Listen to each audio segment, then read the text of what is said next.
bring it to right here, right here, right here, right here, right here, right here, right here, right here.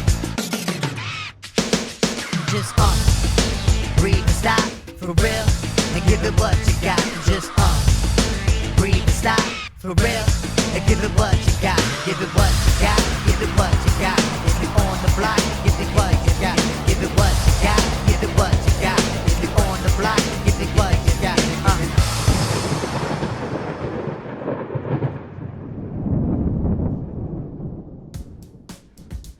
By the time 1996 came to an end, World Championship Wrestling and their Monday Nitro show had become the destination for wrestling fans.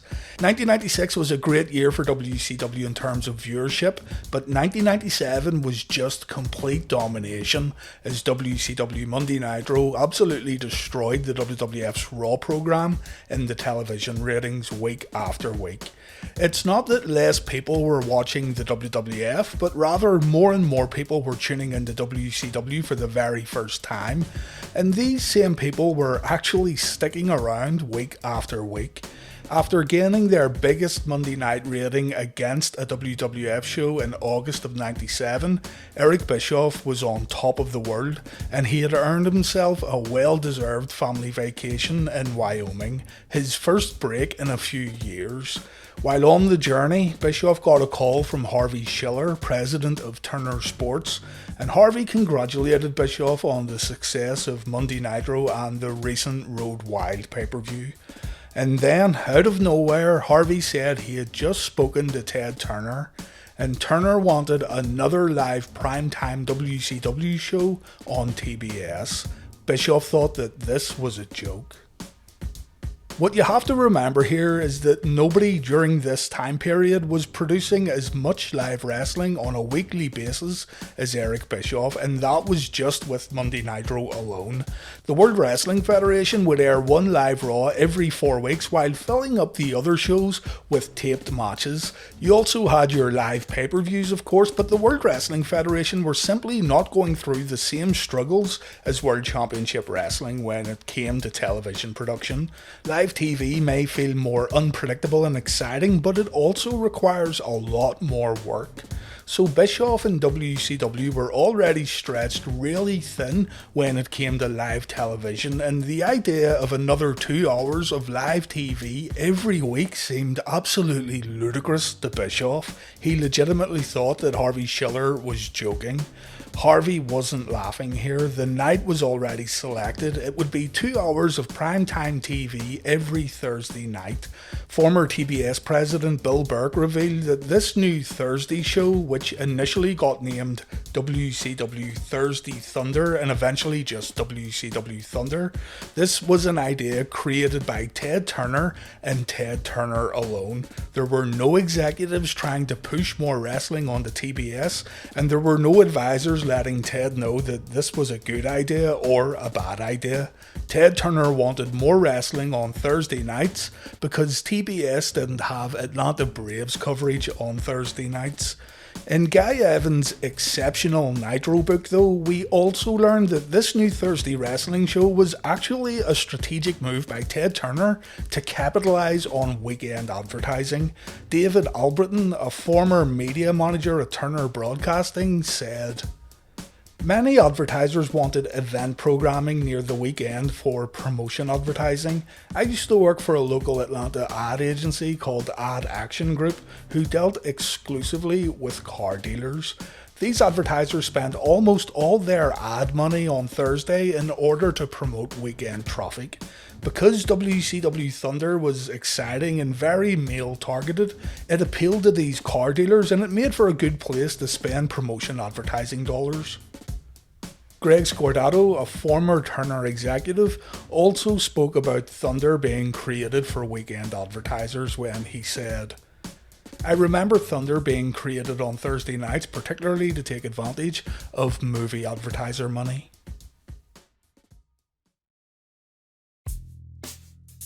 It wasn't just the logistics of producing more live TV that worried Eric Bischoff, but the content of his wrestling shows getting watered down was also a concern, and it's a very legitimate concern when you consider where we are today with modern wrestling. They say you can't have too much of a good thing, but in terms of professional wrestling, that simply isn't true. WCW was producing 2 hours of live TV already with WCW Nitro. They had a monthly live pay-per-view, and let's not forget that WCW were also producing tape shows such as WCW Saturday Night, WCW Main Event, and WCW Pro, and they would also serve as syndicated broadcasts that would get sent out both domestically and internationally. So you add in another 8 hours of live primetime wrestling per month, and you gotta think that viewers would eventually get burned out with all this wrestling going on. WCW arguably had the best talent roster in the world during this time period, but a common criticism of WCW Nitro was the fact that the show featured way too many NWO segments and matches. The thing is, though, Eric Bischoff went by the mantra of if it ain't broke, don't fix it. Fans may have been critical about the NWO getting all this TV time, but the numbers don't lie either. Fans were still tuning in and the numbers certainly weren't going down, so Eric decided to keep the same formula that brought the company so much success. What could Eric do with another 2 hours of primetime television though that wouldn't burn out his audience? Eric knew that he was already pushing the NWO stuff to its limits on Nitro, and telling the same stories on Thunder would eventually turn fans away from WCW on a much wider level. It was really a question that Eric didn't have an answer for, but that doesn't mean Eric wouldn't try to separate Thunder and Nitro to give wrestling fans a whole new experience on Thursday nights. Bischoff wanted certain talents to more commonly appear on Thunder as opposed to Nitro. Eric himself said that he envisioned Bret Hart being featured much more heavily on Thunder as a way to gain viewers on Thursday nights. But what's more interesting is the fact that at one point, Eric envisioned Thunder being a WCW show while Nitro would become an NWO show. NWO Nitro was even given a short test run just before Thunder debuted, but just like the NWO sold out pay-per-view at the beginning of 1997, it wasn't well received. You can learn more about NWO Nitro by checking out the video I made last year on the subject. The idea of two separate brands or entities having their own exclusive shows though sure does sound interesting, and it's an idea that the WWF would find great success with down the road with the creation of the SmackDown and Raw exclusive rosters and brands. When it became clear that the whole NWO Nitro idea wasn't going to work, Bischoff would simply have to deal with the potential overexposure that WCW Thunder would create. Nitro would still be the flagship show, and of course, over time, WCW Thunder would feel more like a B or even a C show, but initially, this wasn't the plan. WCW Thunder wouldn't sit on the throne beside WCW Nitro, but it was still going to have big names, big matches, and big revelations, at least initially. Eric would have to expand his roster to minimalise the dilution and overexposure of his current top superstars.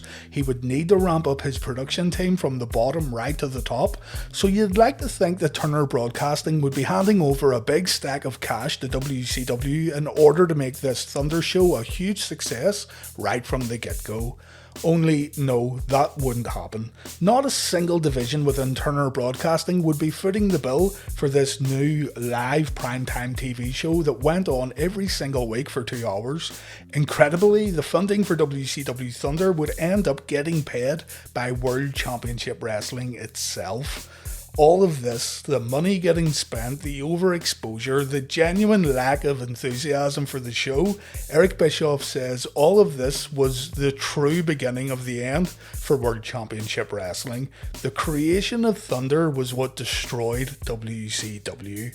Eric Bischoff said, "It's important for people to understand that I didn't want to do this show. Harvey Schiller didn't want to do this show. Brad Siegel didn't want to do this show. The only people who wanted this show would be Ted Turner and Bill Burke." Remember, Bill Burke was the president of the TBS Superstation, and that's where Thunder would air. 1997 was a blowout success for WCW, for Ted Turner and for TNT.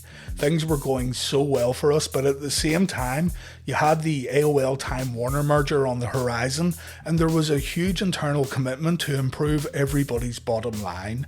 Every part of Turner Broadcasting was micromanaging their budget and slashing their budgets.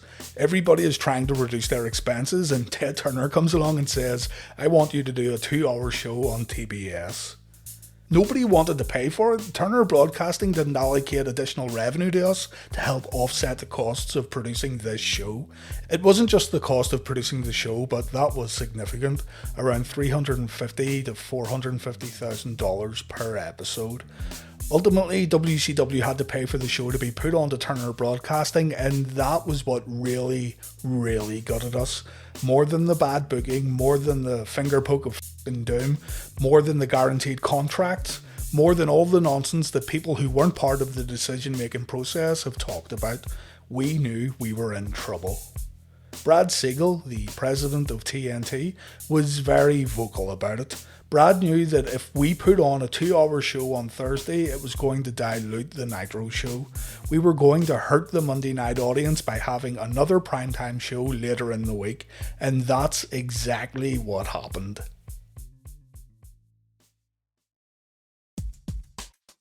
So Turner Broadcasting were not prepared to spend money in order to make money through that targeted weekend advertising. The company was also in the middle of a hiring freeze in order to reduce costs. And WCW would clearly become victims of their own success here. WCW Nitro would remain on TNT on Monday nights, while WCW Thunder would air on the Superstation on Thursday nights. That was final. WCW wouldn't have extra funding to produce the show or hire new talent, and the talent that was already there would have to get used to possibly showing up to Thunder every week and working an extra live show if their guaranteed contract didn't stop them from doing so. So then, let's take a quick look at the very first episode of Thunder to see how the show was put together, just so we can get a feel for the early blueprint for this unwanted wrestling broadcast. The first episode of Thunder took place on January 8th, 1998 in Daytona Beach, Florida. Adding insult to injury was the fact that the inaugural show here would be a 3-hour broadcast, so the first ever Thunder show must have been nothing but a headache for Eric Bischoff. Our commentary team tonight is Tony Schiavone, Bobby Heenan and Lee Marshall, and the first 7 minutes of WCW Thunder is pretty much a Nitro recap show. We see footage from Nitro that shows us how there seems to be a split forming within the New World Order. We see JJ Dillon suspending dodgy referee Nick Patrick, and we see the end of a Macho Man vs Lex Luger match that backed up the theory that the NWO were having problems as a group. Also on Nitro, it was announced that the controversy surrounding Hulk Hogan stinging the World Heavyweight title would get addressed on this very episode of Thunder. Their Starrcade match had a well-documented questionable finish, and their rematch on Nitro ended up being inconclusive. So tonight, JJ Dillon has promised to resolve the issue, and this really was the main hook for the inaugural episode of Thunder. People would need to tune in to see what happens with the World Heavyweight title, and to be fair, it worked. This episode of Thunder would set records as the most viewed TV show to debut on cable television, bringing in a massive 4.2 TV rating.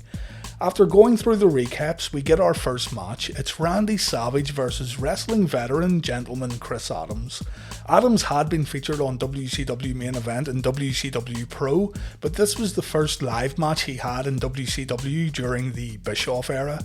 And while Randy Savage versus Chris Adams would appease old school fans, I'm not sure if viewers who only got into wrestling while Nitro was taking off would have really cared for this bout. The match ends when Lex Luger hits Savage with a chair, allowing Adams to score the win. 2.5 minutes, that's how long this match was. And of the 12 matches that get presented on this show, only 2 of them would be longer than 5 minutes. Hulk Hogan and Eric Bischoff come out next to cut a promo, and just look at the face on Bischoff here. I know he's playing a character too, but you gotta believe that he really didn't want this show to ever take place. It's like creating your own destruction. The entrance goes on for what feels like an eternity. Time is greatly taken up on this show with anything but in-ring action. But to be fair again, Nitro could also have a similar format on any given week. Put it this way, the whole NWO theme song plays in its entirety before Bischoff and Hogan even make it to the ring. Hogan and Bischoff talk about how Hollywood is still the rightful world champion, and JJ Dillon will make the right decision later on in the show.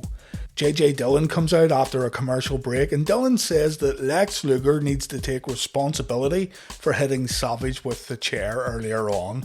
The decision of the opening match gets reversed, so Randy Savage actually won the very first match of WCW Thunder and not Chris Adams. Luger comes out and he says WCW needs to band together against the NWO. You know, the same thing they've been doing for, a year and a half now. And Luger says he's had enough and he's going to take matters into his own hands. It's a complete waste of time.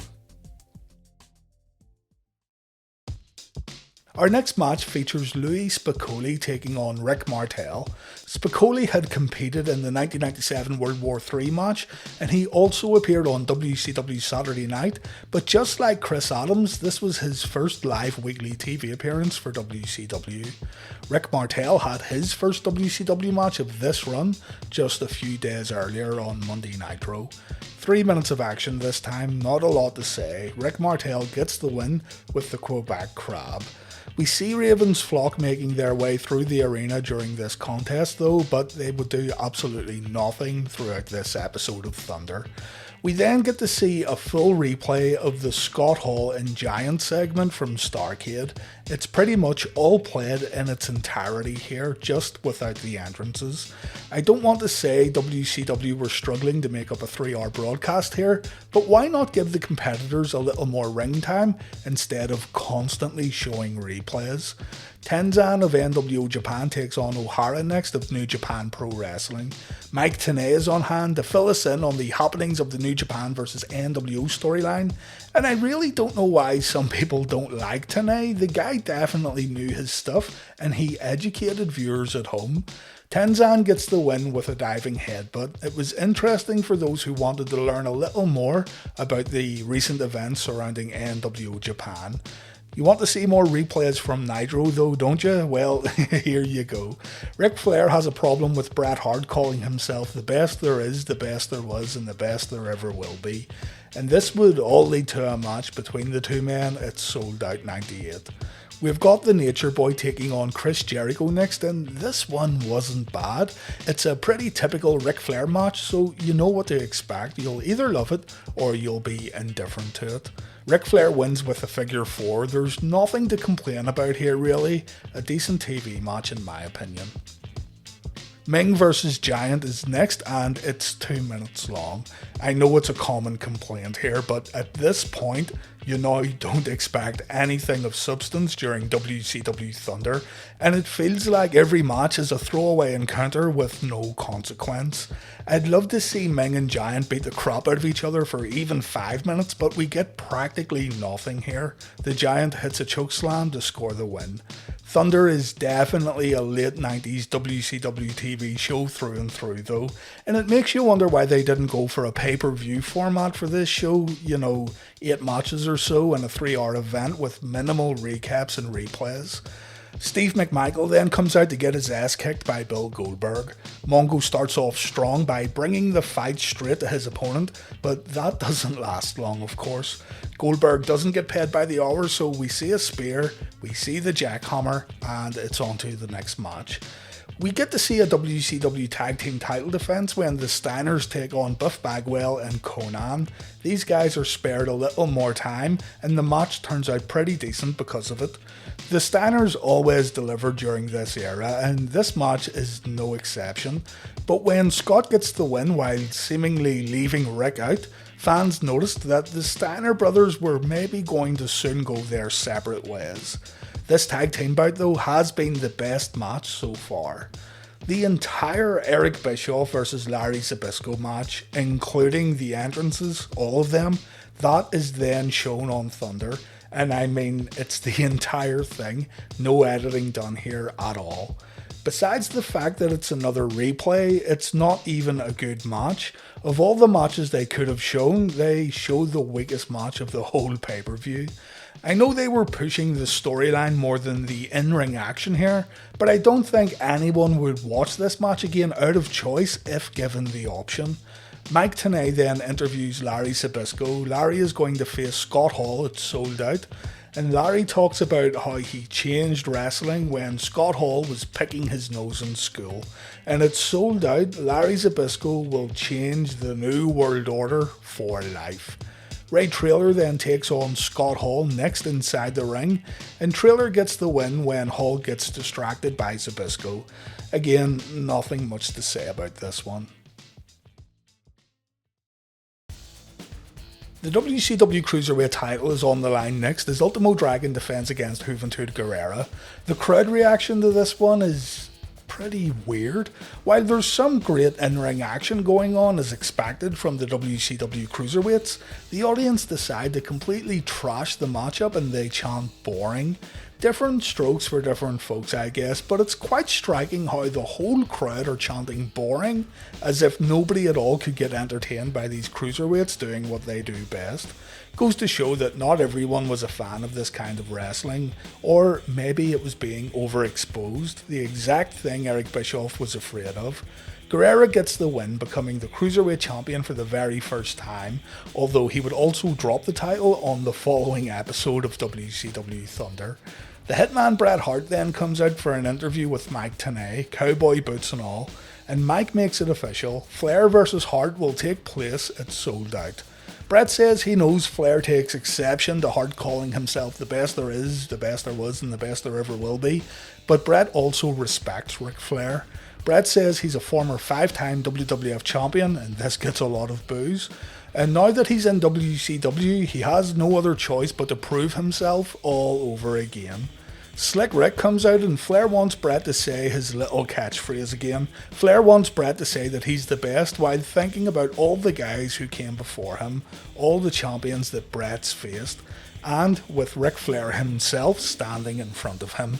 Bret says one more time that he's the best there is, the best there was, and the best there ever will be. And Ric Flair says in 25 years, some people have said some pretty stupid things to the Nature Boy, but Bret's claim of being the best is the stupidest thing he's ever heard. Flair then talks about everything he's done, the countries he's visited, and the men he's beat while Bret was in New York. And Bret says, well, in that case, to be the man, Bret Hart will have to beat the man.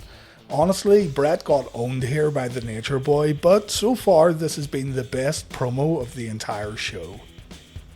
Scott Norton took on Lex Luger next in the semi-main spot. It's a 2-minute match. Norton dominates the majority of the bout, but Luger makes a miraculous comeback, and the total package applies the torture rack for the win. Buff Bagwell takes the rack too, and Luger dumps Buff onto Randy Savage.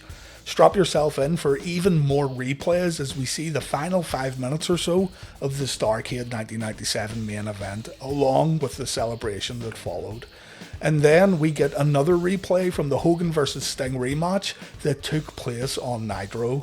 Now, Nitro went off the air while this match was still going on, so we do get to see what happened here. This was of course all planned, so Nitro fans would tune into WCW Thunder. Nick Patrick runs down and he awards Hogan a victory, but afterwards, Randy Anderson, the original referee, he calls for the bell when Hogan submits to the Scorpion Deathlock. So it's all up in the air, who knows who the champion is. Back on Thunder, JJ Dillon is in the ring to make an announcement regarding the world title. Dillon calls out Hogan and Sting gets a great pop from the audience. The crowd soon pipe down when JJ Dillon announces that the world title is getting stripped away from Sting and the championship has been vacated. And then Sting talks for the first time in over a year. Sting says that JJ Dillon has no guts, and Sting tells Hogan that he's a dead man. For WCW fans who missed Thunder, this was maybe enough to make them catch a replay or tape recording once their friends told them that Sting actually spoke, so it was a good move. The whole vacating the belt thing though, that was just a mess that nobody wanted to see. The first ever Thunder then ends with a US title match, champion Diamond Dallas Page defending the gold against Kevin Nash, and it's another match that really doesn't get a chance to sell. What we do get though isn't really a bad bout, but it isn't great either. The two men fight around the ring for a bit, and it looks like Nash is in control. That is, until DDP gets an opportunity to hit a diamond cutter, but then Hulk Hogan interferes.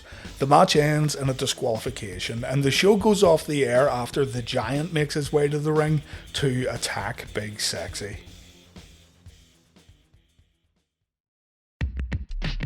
As you can probably tell here, even without the story behind its creation, the first WCW Thunder show was still a mess, just from a viewer's perspective.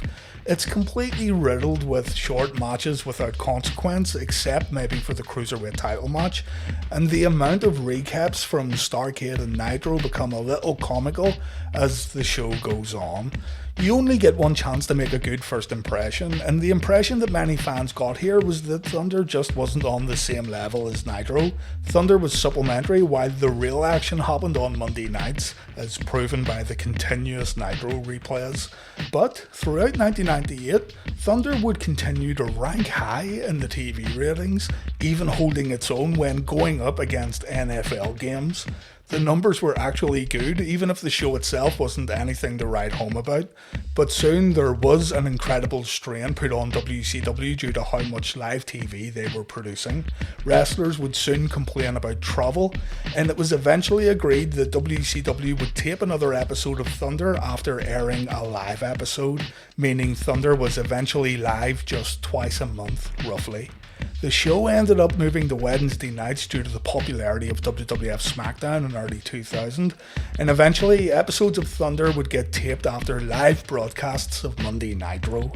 Was WCW Thunder the true beginning of the end for World Championship Wrestling like Bischoff said it was?